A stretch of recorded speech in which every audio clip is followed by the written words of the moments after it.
Sobre o seu coração e peça ao Senhor para falar: Deus, fala comigo em nome de Jesus, ministra o meu coração.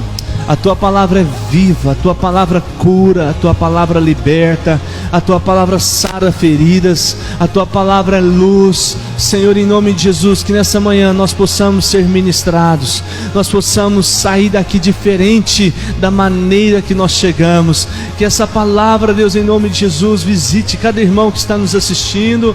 Ó Deus, quem for assistir essa mensagem, Deus, que possa ser ministrado pelo poder da sua palavra. Em nome de Jesus nós oramos ao Senhor nessa manhã, Pai. Vem, Senhor, falar conosco em nome de Jesus. Pegue a sua Bíblia e vamos fazer a nossa declaração de fé. Diga assim: eu sou tudo aquilo que a palavra de Deus diz que eu sou. Eu posso tudo aquilo que a palavra de Deus diz que eu posso. E eu tenho tudo aquilo que a palavra de Deus diz que eu tenho. O meu coração está aberto, a minha mente está alerta para receber a preciosa palavra de Deus. Diga-se: eu serei transformado de glória em glória em nome de Jesus. Amém. Pode se sentar. Eu quero ler com você a palavra do Senhor, mas antes quero falar para você o tema da mensagem nessa manhã. Quero compartilhar com você uma mensagem que o Senhor ministrou no meu coração ontem. Queridos, eu assisti uma ministração e fui muito abençoado. Eu queria compartilhar com você alguns princípios dessa palavra. Nós temos vivido tempos difíceis, e é sobre isso que eu queria compartilhar com os irmãos, né? O que fazer em tempos difíceis? Amém? Você que gosta de anotar, anote aí, né? Quero te orientar a usar o seu celular só para anotar a mensagem ou para ler a Bíblia, né? Que você possa realmente vigiar com respeito a isso e ter domínio próprio de não perder a oportunidade de receber aquilo que Deus quer falar com você nessa manhã. Amém? Glória a Deus. O que fazer em tempos difíceis? Então, queridos, nós nesses últimos dias, né, nessa pandemia, nós temos enfrentado dias difíceis, não é verdade, irmãos? Essa é a verdade. Essa semana foi uma semana, essas últimas 2 semanas foram semanas difíceis, de lutas, provas, situações delicadas, momentos de dores, de aflição. Como eu falei para os irmãos, né, essa semana 2 famílias queridas, né, perderam seus entes queridos, né? Ontem nós tivemos a infelicidade, né, de ficar, de perder, né, de ficar sem o Ademir, que é funcionário do Richelle, né, que trabalha com ele há muitos anos, aproximadamente 30 anos, mais de 20 anos eles estão ali juntos trabalhando. E um rapaz jovem, forte, saudável, e enfim, nós temos enfrentado dias delicados, dias de lutas, né? E o que pode representar um dia difícil na sua vida, em nossa vida? Pode ser a perda de um ente querido, como nós estamos falando aqui, de uma pessoa próxima, um amigo, um familiar, pai, mãe, né? Uma pessoa que você ama. Pode ser a perda de uma pessoa que você ama. Um dia difícil pode ser também um dia de enfermidade, né? Uma enfermidade que você enfrenta, que você trata, né? Pode ser uma doença, né? Tempos difíceis pode ser dias de incertezas. Sabe aqueles dias de incertezas, insegurança, né? Dias tensos, né? Que você se vê pressionado por circunstâncias, que você se vê sem saídas, né? Pode ser a dor de um luto, né? Pode ser um tempo difícil, pode ser algo, uma espera, né? Você ficar ali esperando, é difícil esperar, né? E ali você ficar esperando, e pode ser um tempo de dúvida também, de não saber o que fazer. A verdade, queridos, é que todos nós, em algum momento, enfrentamos dias difíceis. Todos nós, em algum momento da nossa vida, enfrentamos dias difíceis, né? tudo que foi falado aqui, em algum momento você enfrentará dias assim. Agora, vamos ver o que a palavra de Deus diz a respeito de tempos difíceis. Abre a sua Bíblia em 2 Timóteo. 2 Timóteo capítulo 3. Verso 1. 2 Timóteo 3, verso 1 ao 5. Olha o que a palavra do Senhor nos orienta, a igreja do Senhor. A Bíblia diz: saiba disto, nos últimos dias sobrevirão tempos, o que, irmãos? Tempos o quê? Terríveis. Os homens serão egoístas, avarentos, presunçosos, arrogantes, blasfemos, desobedientes aos pais, ingratos, ímpios, sem amor pela família, irreconciliáveis, caluniadores, sem domínio próprio, cruéis, inimigos do bem, traidores, precipitados, soberbos, mais amantes dos prazeres do que de amigos de Deus, tendo aparência de piedade, mas negando o seu poder, mas negando o seu poder. O que diz a palavra? Afaste-se destes também. Então, olha o que a palavra do Senhor fala: nos últimos dias sobrevirão tempos terríveis. A palavra do Senhor já é clara, irmãos, ela já nos orienta com respeito a isso. Nós cremos, irmãos, nós estamos vivendo os últimos dias. Você concorda? Nós cremos que Jesus realmente está à porta. E quando a Bíblia fala dos últimos dias, fala dessa fase, que Jesus realmente está próximo, não é? E esses dias serão tempos terríveis. Por quê? Por causa do comportamento do homem. Você viu aqui quantas atitudes, as práticas, como o pecado encontrou espaço e lugar na vida do homem. E assim tem sido esses dias, né? Dias de tensão. Essa pandemia tem deixado as pessoas assustadas, em pânicos, angustiadas, com medo, pessoas apavoradas, sem saber o que fazer. Todo cuidado que você pensa que está tendo, você não sabe se é o suficiente, né? E às vezes quando você pensa assim, agora parece que a coisa deu uma trégua, né? Agora vai, agora nós vamos, a vacina está, né, cada vez mais alcançando as pessoas, mas no Brasil a coisa é muito lenta, né? Muito devagar, há muita corrupção, né? Muitas situações que travam, né? Mas aí quando você pensa que a coisa vai, de repente vem essa onda de contaminação, vem essa onda de morte, e lockdown novamente, e toque de recolher, cidade fechada, e agora para piorar essas variantes, né, da Índia, esses agravantes, essas situações que agravam ainda mais o que já está difícil. Então, queridos, a pergunta é: o que fazer em tempos assim? Se a Bíblia já nos orienta que nos últimos dias virão tempos difíceis, então o que fazer? Qual deve ser a nossa atitude? Como nós podemos vencer dias terríveis, dias difíceis? Uma coisa, queridos, nós precisamos, que diz a palavra do Senhor, é de sabedoria. Sabedoria. Sabe, em tempos difíceis nós precisamos de sabedoria do alto, para nós enfrentar esses tempos difíceis. Já que eu não posso me iludir de que a vida não é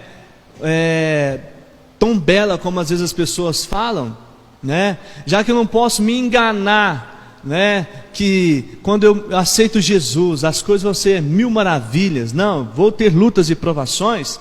A Bíblia orienta que são tempos terríveis. Então, o que eu preciso? Sabedoria. Uma vez consciente que eu vou enfrentar dias difíceis, então eu preciso de sabedoria para lidar com esses tempos difíceis. Amém, irmãos? Eu preciso de entendimento da parte do Senhor. Entendimento, eu preciso entender, sabe? Eu preciso entender que eu vou enfrentar dias difíceis, mas que eu tenho algo a meu favor, que é a palavra de Deus, que é o próprio Senhor. Amém, irmãos? Eu tenho o Senhor. Saber que eu vou enfrentar tempos difíceis, mas o Senhor está comigo nesses tempos difíceis. Você entende? Diz amém. Olha o que diz Mateus 28, versículo 20, parte B. Mateus 28, verso 20. Diz: eu estarei sempre com vocês, até o fim dos tempos. Amém, irmãos? Então a Bíblia não fala que o Senhor vai estar conosco só nos bons momentos. O Senhor não vai estar conosco em alguns momentos da nossa vida. O Senhor não estará conosco só nos momentos de glória, de bênçãos. Não, a Bíblia fala que o Senhor estará sempre conosco. Deus está sempre com você. Diz amém. Então, se você está em vitória, se você está bem, se as coisas estão andando bem com você, glória a Deus, Deus está com você também. Mas aquele dia que você está passando por lutas, provações, né, dias de perdas, né, dias de sofrimento, de derrotas, dia que você foi reprovado na autoescola, né? No dia que você não passou num concurso, no dia que você, está passando por dificuldade financeira, quando a palavra do Senhor fala que o Senhor está sempre conosco, Ele está com você também nessa circunstância, no seu sofrimento, o Senhor está com você também. Amém, queridos? A verdade, queridos, é que nós estamos em guerra. Essa é a verdade. A verdade é que nós estamos em guerra, e muitas pessoas não acordaram para isso. Muitas pessoas estão dormindo, estão inertes, né? Estão, alienadas ao que nós estamos vivendo. Nós estamos em guerra, queridos. Primeiro que nós estamos em guerra contra principados e potestades do mal. Você sabe que existem demônios, espíritos malignos que lutam contra a sua felicidade, contra o seu sucesso, que se opõem contra uma vida bem-sucedida para você. Você sabe que quando você, cristão, homem de Deus, mulher de Deus, faz um projeto, se inscreve num concurso da prefeitura, um concurso federal, você sabe que existem demônios que se levantam contra a sua aprovação, que se levantam contra a oportunidade que você tem de exercer cargos, né, de lideranças. Existem demônios que se levantam contra o seu casamento. Existem demônios que se levantam contra a sua família, para destruir o seu casamento, para destruir a sua família, para levar o seu filho para a prostituição, para as drogas, para o vício. Existem demônios. Nós estamos em guerra, queridos. Nós estamos em guerra contra uma pandemia, contra um vírus que está matando pessoas. Como foi ministrado há poucos dias, parece que as pessoas só acordam quando perde alguém próximo. Realmente, é verdade, as pessoas estão morrendo. Mas aí, nesse caso, já perdeu o pai, ou a mãe, ou o irmão, ou um tio, alguém que ama muito. Aí a pessoa dá um clique nela, ela acorda.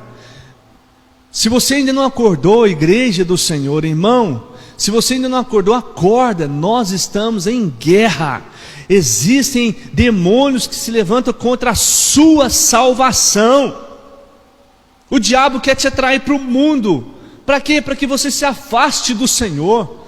Por que, queridos, que nós conhecemos muitas pessoas que estão lá fora, desviadas, e não conseguem voltar para os caminhos do Senhor? Você já perguntou isso? Por que ela não consegue vir para a igreja? Eu convido, eu chamo, eu faço planos. É um dia uma oportunidade grande a pessoa vir cultuar o Senhor, né? Voltar para os braços do Pai. Será que a vida que ela está vivendo é melhor do que na igreja? E você vê que a pessoa está sofrendo, a pessoa está se destruindo. E aí você fala, por que a pessoa não consegue vir? Por quê, queridos? Porque existe um exército de demônio que escraviza essa pessoa. Existem demônios que que cauterizaram a mente dessa pessoa. Ela é escrava, enredaram, diz a palavra, e ela não consegue sair dessa situação. Quantos estão entendendo? Digam amém. Então nós, igreja, nós estamos em guerra contra esses demônios, para trazer essas pessoas para os braços do Pai, de volta para o caminho. Existem demônios que se opõem ao propósito de Deus na sua vida, o plano que Deus tem para você, os sonhos do Senhor. Demônios que querem travar aquilo que Deus tem para a sua vida. Nós estamos em guerra contra o pecado, querido. O pecado, sabe, propostas que o mundo nos oferece, que é pecado, que entristece o Espírito Santo. Sabe essa luta que você enfrenta para poder andar em santidade? Sabe essa luta que você enfrenta para poder ser fiel ao seu marido, à sua esposa, ao Senhor, de não pecar, de não se envolver com coisas que você sabe que não agrada o Senhor? Sabe essa luta? Isso é guerra. Isso é guerra, querido. Fala assim comigo: nós estamos em guerra. Agora, queridos, numa guerra, o que nós precisamos aprender é que, da mesma forma, não sei se você lembra, quando você leu algo sobre guerra, da mesma forma que um exército tenta pegar reféns do outro exército, pessoas do outro exército, para levar cativo, para levar como reféns, para usar contra esse exército, da mesma forma o inimigo faz conosco. O exército, ele pega pessoas do exército inimigo para serem prisioneiros. Prisioneiros. Aí eles tentam entrar em negociação. Olha, eu estou aqui com o general tal, eu estou aqui com um soldado tal, eu estou aqui com tantas pessoas prisioneiras. Aí aquela outra nação fala: não pode, nós não podemos deixar fulano de tal lá. Eles vão matar, vão sacrificar, vão judiar dessas pessoas. Nós temos que ir lá salvar eles. É assim uma guerra, uma das estratégias de guerra. Agora, queridos, o diabo usa a mesma tática. Você sabia disso? Você sabia que às vezes o diabo nem sempre ele quer destruir você? Tipo, te matar e pronto, acabou? Não, nem sempre o propósito dele é destruir você. Às vezes a tática maior do inimigo é te tornar prisioneiro dele. Prisioneiro dele. Por que aquelas pessoas que estão lá fora, que eles não conseguem vir para o Senhor? Prisioneiras do diabo. O diabo colocou elas numa cadeia. Elas estão presas. Há uma cadeia de demônios que prenderam essas pessoas. Elas estão presas. E aí, queridos, o que acontece? O que é o diabo? Qual que é a intenção do diabo? Prender você. O que é isso? Te paralisar. Paralisar. Sabe, a maior alegria, sucesso do diabo é quando você não faz nada. Quando você fica naquela vida pacata, imóvel, não cresce, não produz, não dá fruto, sabe, não rompe.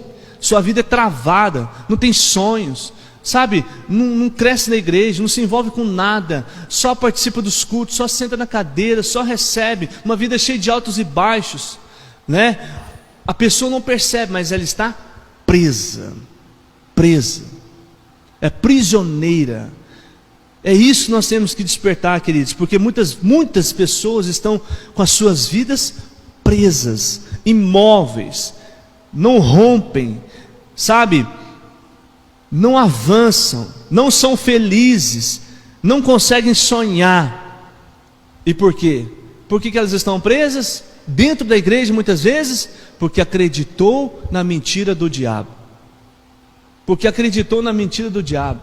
Por que muitas pessoas estão lá fora presas? Porque acreditou na mentira do diabo. O diabo mente para elas e elas acreditam. Mas nessa noite, nessa manhã, em nome de Jesus, queridos, a palavra de Deus vem sobre você para ser luz na sua vida, amém?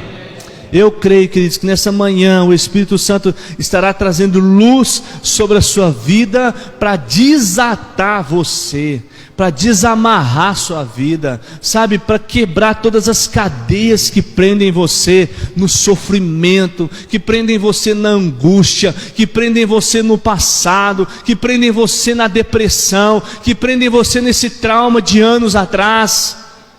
Em nome de Jesus, vai quebrar essa corrente e você vai romper no Senhor. Você crê? Diz amém. Porque você está ouvindo a palavra de Deus. E a palavra de Deus é luz. A palavra de Deus é verdade. E a palavra do Senhor fala: conhecereis a verdade vos libertará. Amém, irmãos? Quero ler com você Isaías. E nós vamos ver em Isaías capítulo 6 o que a experiência que Isaías teve. Você já leu esse texto? Você viu que Isaías teve uma visão, e como essa visão foi fundamental para a obra de Deus na vida de Isaías, em um tempo difícil que Isaías enfrentou. Isaías capítulo 6, verso 1, nós vamos ver nessa experiência de Isaías e aprender o que fazer em tempos difíceis.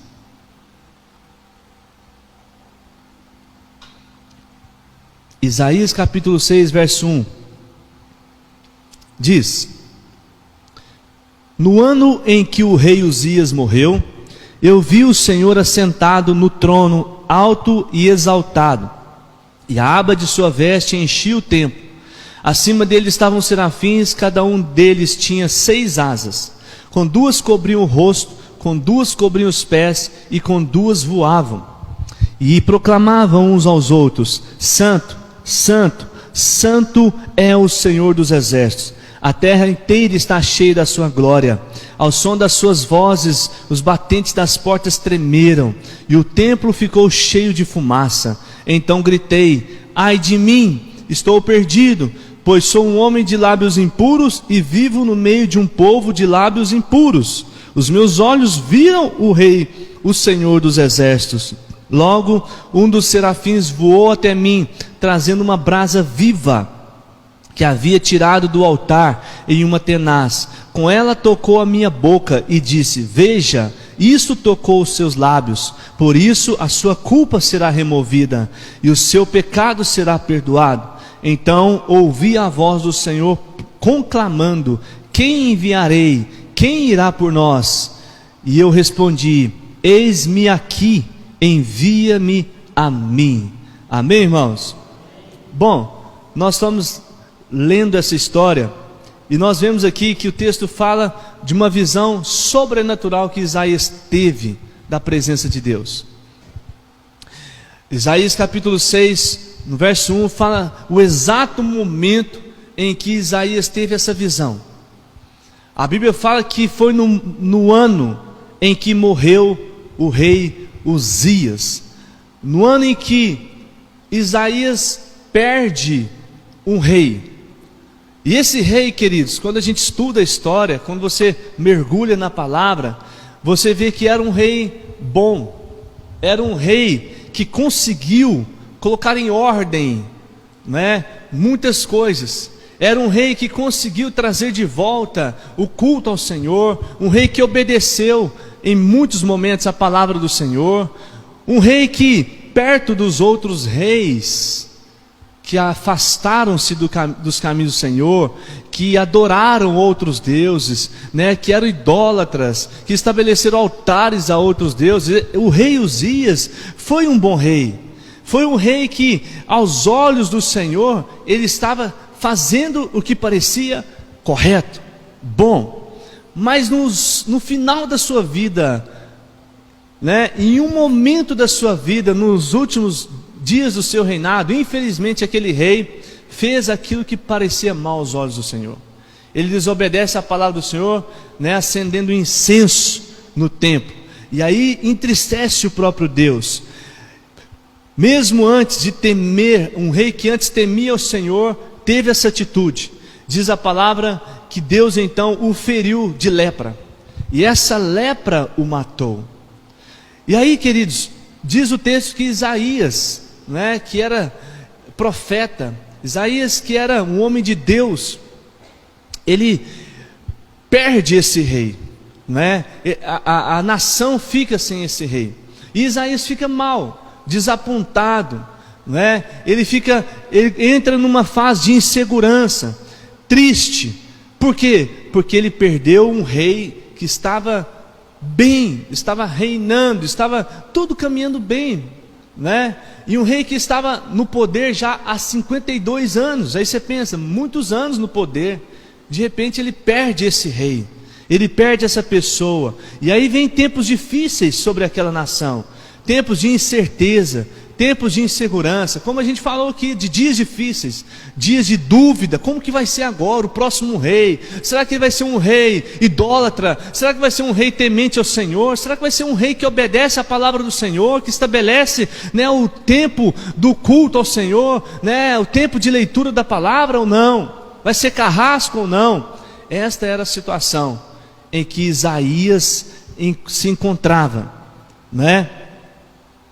E aí diz a palavra que Isaías se vê nessa circunstância, ele se vê nesse contexto.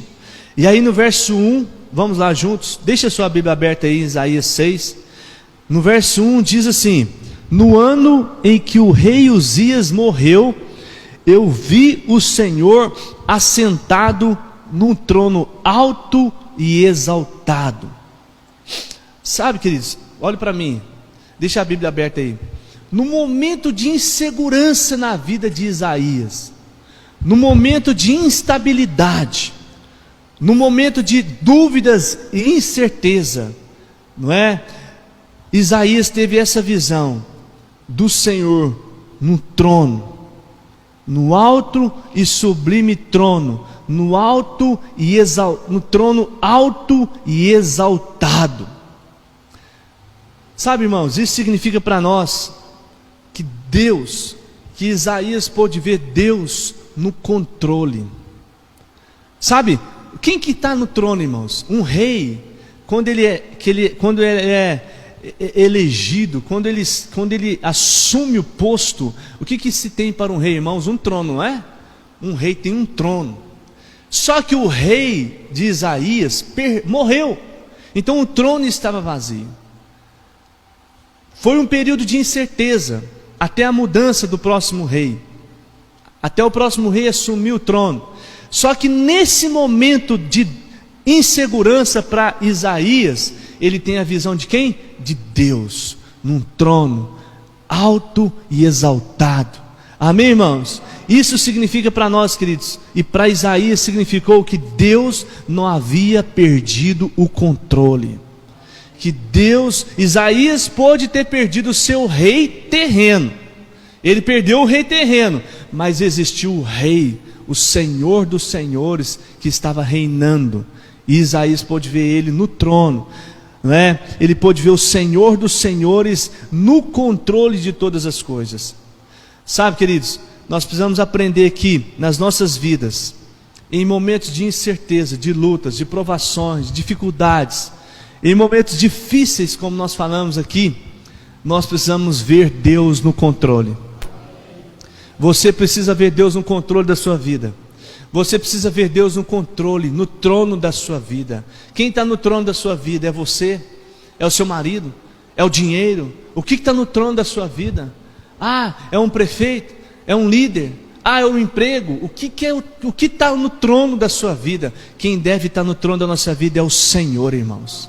Nós devemos ver a presença de Deus em nós, mesmo diante de lutas e provações. Eu sei que o Senhor está no controle, o cetro está nas suas mãos, Ele não perdeu o controle, Ele não está, sabe, a coisa não desandou, Ele continua governando, mesmo diante de uma pandemia, em que médicos, cientistas, líderes políticos não conseguem resolver. Deus tem o controle nas suas mãos, amém, irmãos? Nós precisamos crer, irmãos, você precisa crer nisso. Você precisa ver isso, sabe?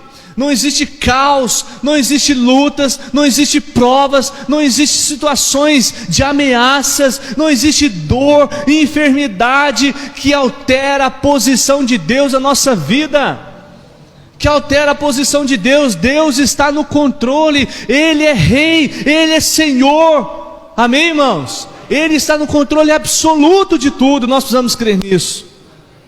Mesmo diante de dores e lutas e, sabe, situações terríveis, Deus está no controle. Nada altera a posição de Deus. Olha o que diz no Salmo 121, verso 1. né? A gente conhece esse texto, mas nós devemos olhar para esse texto, precisa ser uma verdade em nossas vidas. Salmo 121, verso 1 diz: levanto os meus olhos para os montes e pergunto, de onde me veio o socorro? O meu socorro vem do Senhor, que fez os céus e a terra. Ele não permitirá que você tropece, o seu protetor se manterá alerta. Sim, o protetor de Israel não dormirá, ele estará sempre alerta. Esse é o nosso Deus, irmãos. Ele não dorme. Às vezes passa pela sua mente que Deus perdeu o controle, agora já era. Não, Ele está no trono. Nós precisamos ver o Senhor no trono, no governo, reinando, assumindo o controle. Em tempos terríveis, eu vejo o Senhor no trono. Foi isso que Isaías viu. No dia que o rei morreu, ele viu o Senhor no trono. Depois no verso 2, Isaías 6, volte lá a sua Bíblia, diz o texto: acima dele estavam serafins, cada um deles tinha 6 asas, com 2 cobriam o rosto, com 2 cobriam os pés, com 2 voavam, e proclamavam uns aos outros: Santo, Santo, Santo é o Senhor dos exércitos, a terra inteira está cheia da sua glória. Amém, irmãos? Sabe, queridos, Isaías pôde ver que Uzias foi um grande rei. Ele pôde experimentar, ele teve um grande rei, né, que ficou no poder por 52 anos. Ele experimentou isso. Mas Isaías agora, com essa visão, ele está experimentando que só Deus é santo, santo, santo, e toda a terra está cheia da sua glória. Amém, queridos? Sabe, ele pôde ver que só o Senhor é digno de toda honra e toda glória. Em tempos difíceis, em tempos terríveis, em tempos de lutas, você tem que ver os atributos de Deus na sua vida. Nós já falamos muito sobre isso aqui. Semana passada nós falamos sobre isso aqui. Em tempos difíceis você precisa ver a grandeza do seu Deus. O seu Deus é grande, irmão. Em tempos difíceis você precisa ver a misericórdia de Deus sobre você. Em tempos difíceis você precisa ver a bondade de Deus. Em tempos difíceis você precisa ver a benignidade de Deus. Sabe, o seu grande amor. Essa é a razão de nós não sermos consumidos. Essa é a razão de muitas pessoas não serem consumidas. É por causa da misericórdia e graça do Senhor. Favor. Isso tudo é atributo de Deus, irmão. É olhar para o Senhor e falar: não, Deus é bom, o Senhor é fiel, o Senhor está no controle, o Senhor é Senhor soberano, poderoso. Isso tudo é atributo de Deus. Isaías viu que o Senhor é santo e a glória é dele. E aí você fala: como, pastor, eu vejo isso? Então olha para a sua vida. Olha para a sua vida, você não foi contaminado, você está aí guardado, a sua casa, a sua família, as pessoas que você ama. Olha para a sua vida, reconheça a graça de Deus sobre você. Semana passada nós ouvimos isso, querido. A razão de você, eu não sermos consumidos é por causa do grande amor de Deus sobre nós. Quem somos nós? Nós somos miseráveis pecadores. Nós não somos dignos de nada, irmãos. Egoístas, egocêntricos, pecadores, amantes de si mesmos, frios. Sabe quantas e quantas coisas nós podemos citar aqui? Mentirosos. Quantas e quantas falhas nós temos diante do Senhor. E nós estamos aqui servindo a Deus com saúde. Não tem ninguém no UTI, não está ninguém no hospital agora. Você está aqui na casa de Deus. Daqui a pouco você vai para casa, você vai almoçar, você vai poder comer uma comida gostosa, enquanto tem muita gente que não consegue. Não consegue porque está doente, não, porque não tem dinheiro. E você tem. Na sua casa tem até coisa sobrando, guardada, te esperando para amanhã, se preciso for. Sabe, queridos, nós precisamos reconhecer isso. Quantas bênçãos. Você quer ver os atributos de Deus? Pastor, como que eu vejo? Olhe para a sua vida. Você não tem nenhuma doença, não está com câncer, você não está com lepra, você enxerga, você sente cheiro. Você está entendendo, querido? Olha para a sua vida. O seu pai está aí, sua mãe está aí, seus irmãos estão aí. Quantas bênçãos Deus tem derramado sobre você, quanta graça, quanto favor. Olhe para você e você vai ver os atributos de Deus, o favor de Deus. Às vezes, queridos, eu oro, o Senhor fala: Deus, misericórdia, Senhor. Eu agradeço a Deus, falo: Deus, eu não mereço tal bênção, eu não mereço isso acontecendo comigo. Por quê? Porque, Pai, o Senhor é bom demais. Sou tão falho, tão errante diante do Senhor, mas o Senhor tem guardado, tem abençoado, o Senhor tem sido fiel, o Senhor tem sido misericordioso, tem nos poupado. Amém, irmãos? O amor dele nos alcançou. O amor dele alcançou você, alcançou a sua casa, a sua família. A graça dele foi derramada sobre você. Para Isaías, Uzias poderia ser um bom rei, poderia estar na escala lá de um rei, nota 8, nota 9, se não fosse vacilo nos seus últimos dias de vida. Mas só o Senhor é Deus Todo-Poderoso. Amém, irmão? Só o Senhor é Deus Todo-Poderoso. Ele é Senhor. 1 Crônicas capítulo 29, verso 11, não precisa abrir não, nós vamos projetar para você, Crônicas 29, 11, olha o que diz a palavra de Deus para você, querido. 1 Crônicas 29, 11, Teus, ó Senhor, são a grandeza, o poder, a glória, a majestade, o esplendor, pois tudo que há nos céus e na terra é Teu. Teu, ó Senhor, é o reino. Tu estás acima de quê, irmãos? Não ouvi. Acima do quê? Só Deus é soberano sobre tudo. Tudo. Vá para o verso 4. Isaías capítulo 6. Olha o que Isaías viu. Ao som das suas vozes, os batentes das portas tremeram, e o templo ficou cheio de quê, irmãos? Vamos participar mais alto? Ficou cheio de quê, irmãos? Fumaça. O que é fumaça? A fumaça aqui foi a revelação da presença de Deus. Isaías pôde ver a presença, sentir a presença de Deus. Ele viu as portas tremerem, e ele viu o templo cheio de fumaça. Ele pôde ver a atmosfera da presença de Deus. Deus tem falado muito isso conosco nessa semana, de atmosfera, de ambiente, de você mudar o ambiente da sua casa, de uma atmosfera de fé, de certeza, de amor, de convicção, de cuidado do Senhor sobre nós, não é, irmãos? Não foi assim a palavra de quinta-feira? Foi isso que Isaías presenciou. Ele sentiu, ele pôde ver aquilo que, sabe, qualquer um de nós queríamos ver.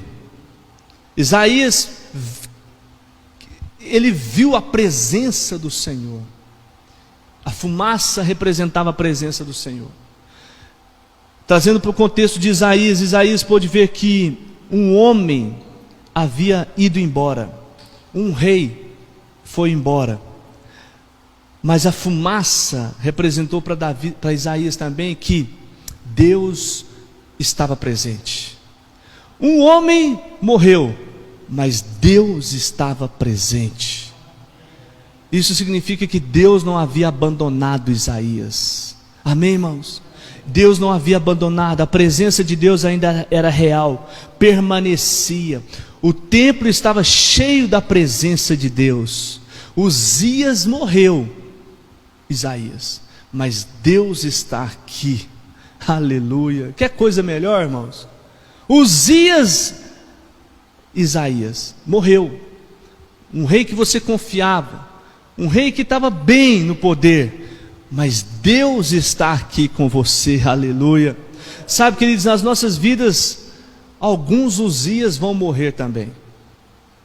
Infelizmente, alguns Uzias vão passar pela nossa vida. Nós vamos perder alguns Uzias. Alguns Uzias vão morrer, mas eu quero te dar uma certeza: a presença de Deus permanecerá com você. Amém? A presença de Deus permanecerá com você. O cuidado de Deus permanecerá com você. Deus está contigo. Talvez você não consiga ver isso, mas a fumaça representa a presença de Deus. Isaías viu a presença do Senhor. E é por isso que em momentos difíceis nós precisamos ver o que Isaías viu. Ele viu o templo cheio da sua presença. Você tem dificuldade de ver o templo cheio da presença de Deus? De ver a sua vida cheia da presença de Deus? Volte-se para a presença de Deus, querido. Quem sabe há coisas na sua vida que te impede de enxergar isso.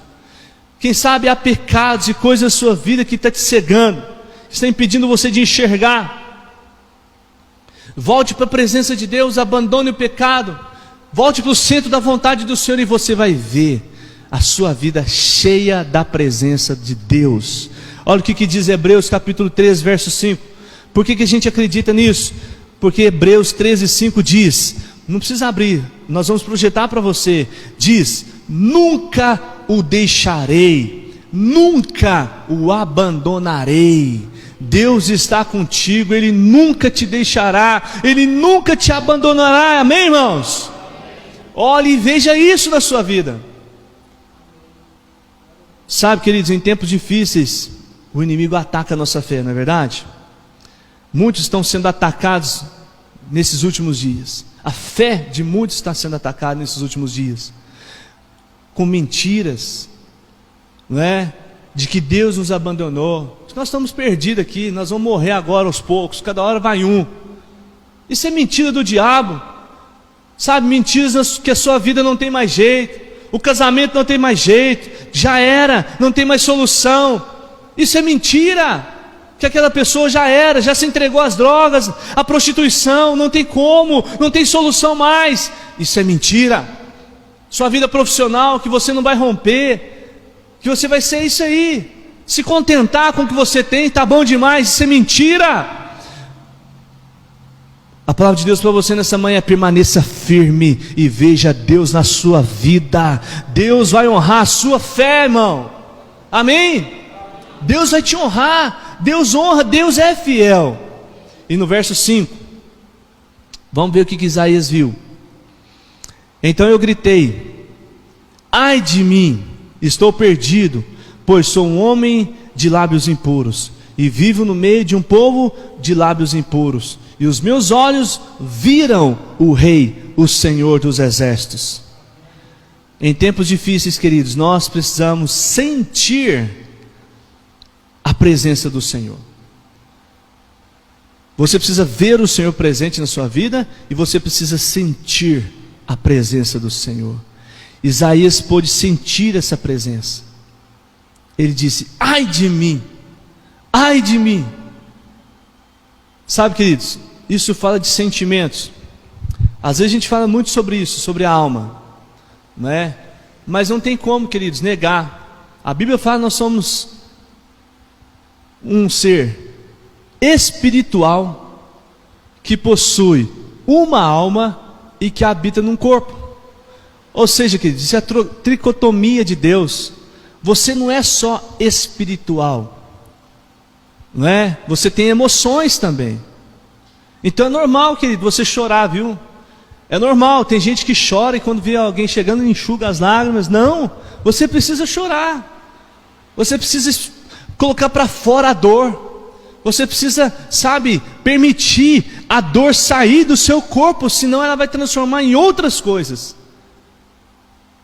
Então você tem estrutura, querida. A sua estrutura é um ser espiritual com uma alma que possui uma alma de emoções. Você é um cara que sente alegria, que se emociona, mas você também chora, e que habita num corpo. Então você também machuca. Se você cair de joelhos no chão, você vai sentir o ralado no seu joelho. Se você pular do 13º andar, você não vai sentir nem nada, vai chegar lá, já era, né? Mas se você pular do 2º andar, o seu pé, você pode virar, pode quebrar a perna, pode quebrar o pé.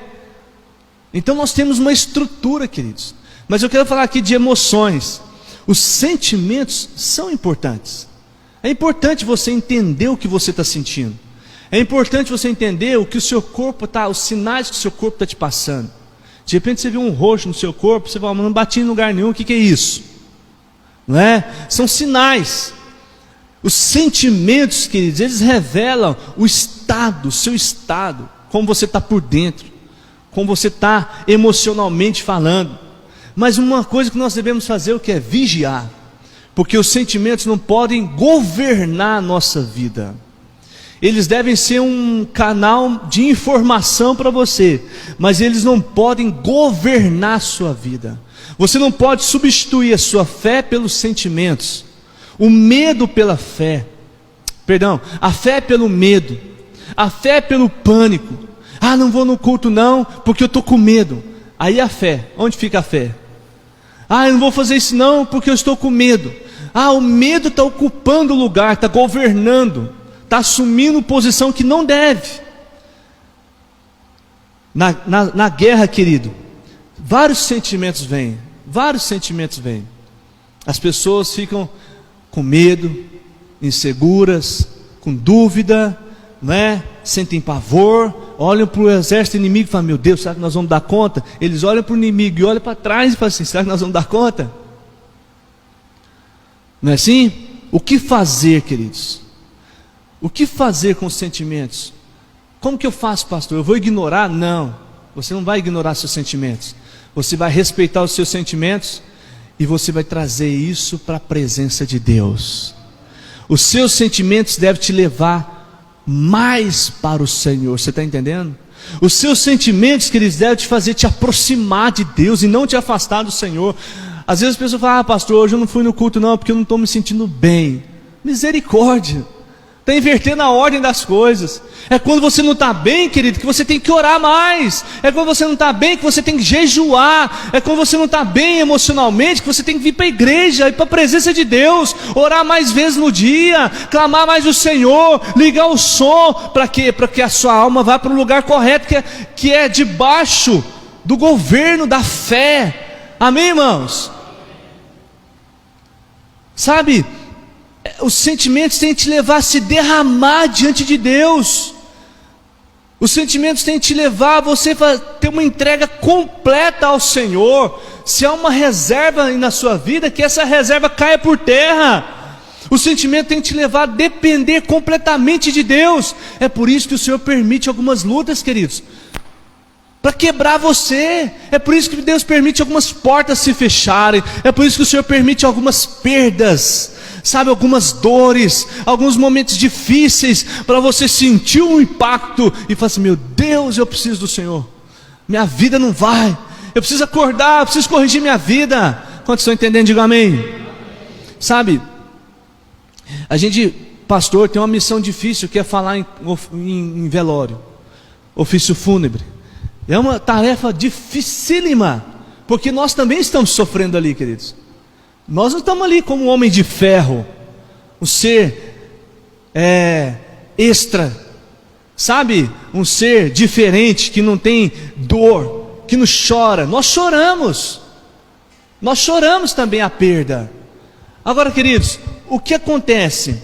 Nessa hora, nós vamos duplicar a nossa carga de busca da presença do Senhor, para a gente conseguir, em poucas palavras, consolar os que precisam de um consolo. Você está entendendo?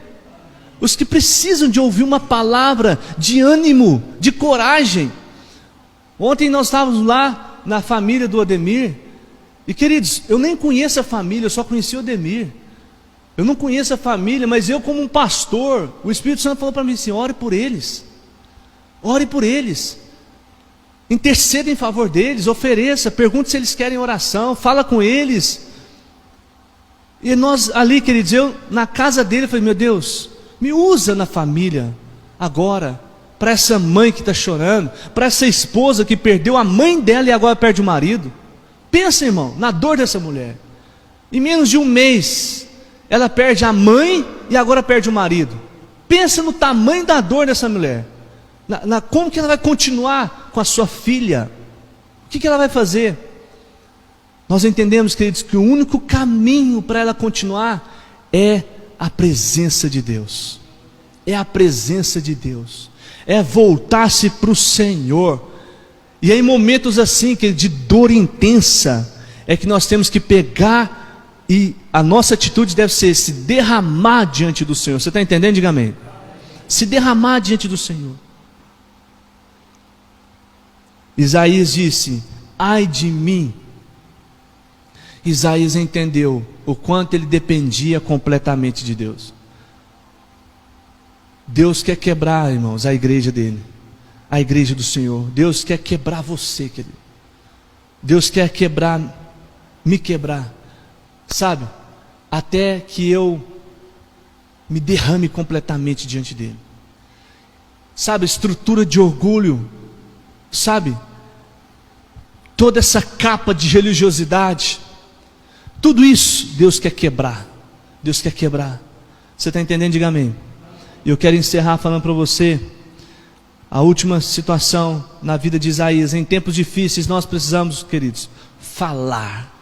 Não é ficar calado não. Você precisa abrir sua boca e falar. Mas não é falar palavras de derrota, palavras de fracasso, ou falar, sabe, confessar fracasso, tristeza, dores, não. Veja o que diz Provérbios, verso 16, capítulo 16, perdão, de Provérbios.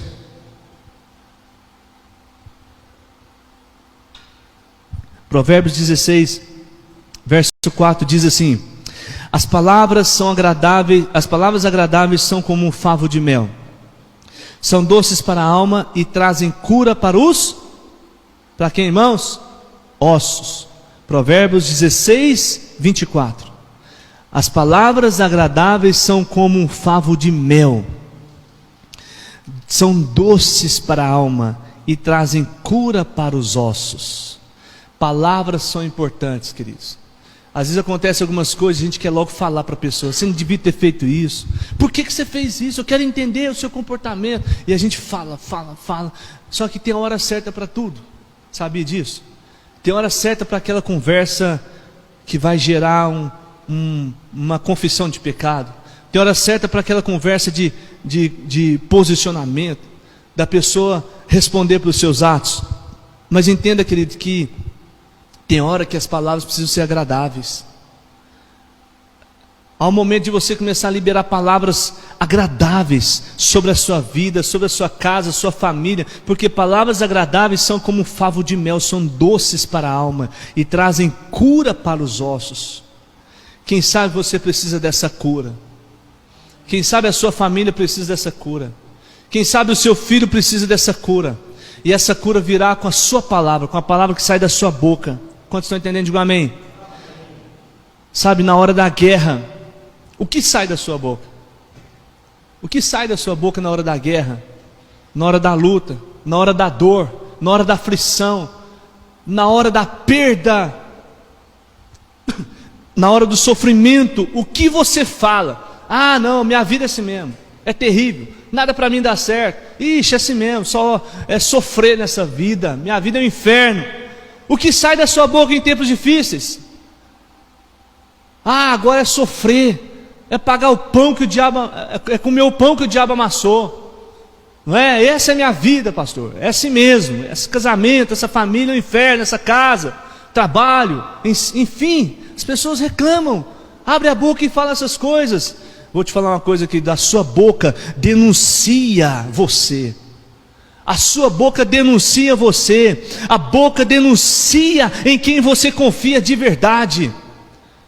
A boca denuncia em quem você acredita de verdade. A boca fala quem é você. E se você crê realmente que você é filho de Deus ou não.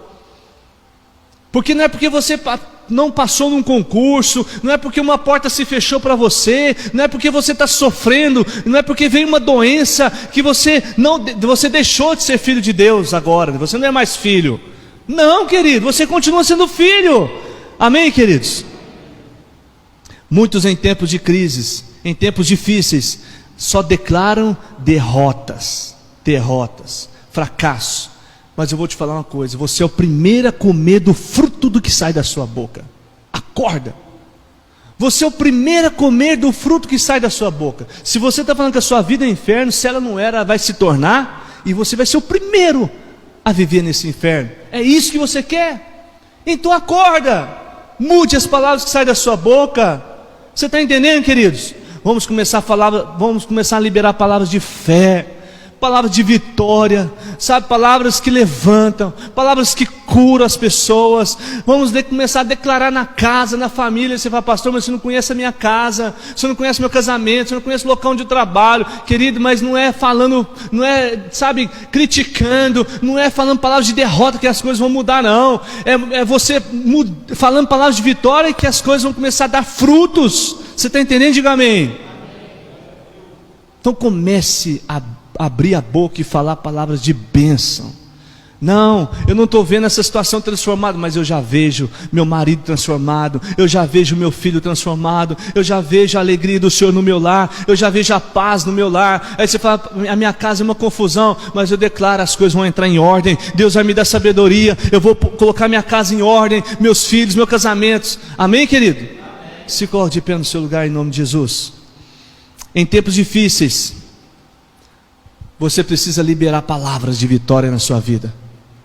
Palavra de vitória na sua vida. Em nome de Jesus. Em tempos difíceis. Os tempos difíceis são para ajustar a nossa vida, para alinhar a nossa vida com Deus também, queridos. Nós falamos sobre isso em alguns cultos. Tempos difíceis são para ajustar a nossa vida. Coisas que estão fora do contexto, fora da ordem. Tempos difíceis, veja o Senhor no trono. Amém? Em tempos difíceis, veja os atributos de Deus na sua vida. Deus é bom, a sua misericórdia dura para sempre, a sua benignidade se estende de geração em geração, a sua misericórdia se renova a cada manhã. Em tempo difícil, veja a presença do Senhor. Em tempo difícil, veja, sinta que o Senhor está com você. E em tempos difíceis, libere palavra de vitória. Eu vou vencer. Eu posso todas as coisas naquele que me fortalece. O Senhor está comigo. Deus nunca perdeu uma batalha. E eu vou vencer essa guerra. Eu vou vencer. O Senhor é comigo.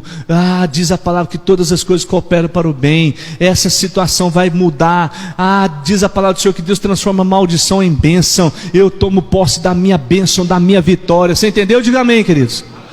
Feche seus olhos em nome de Jesus. Nós vamos ouvir uma canção. E eu quero que você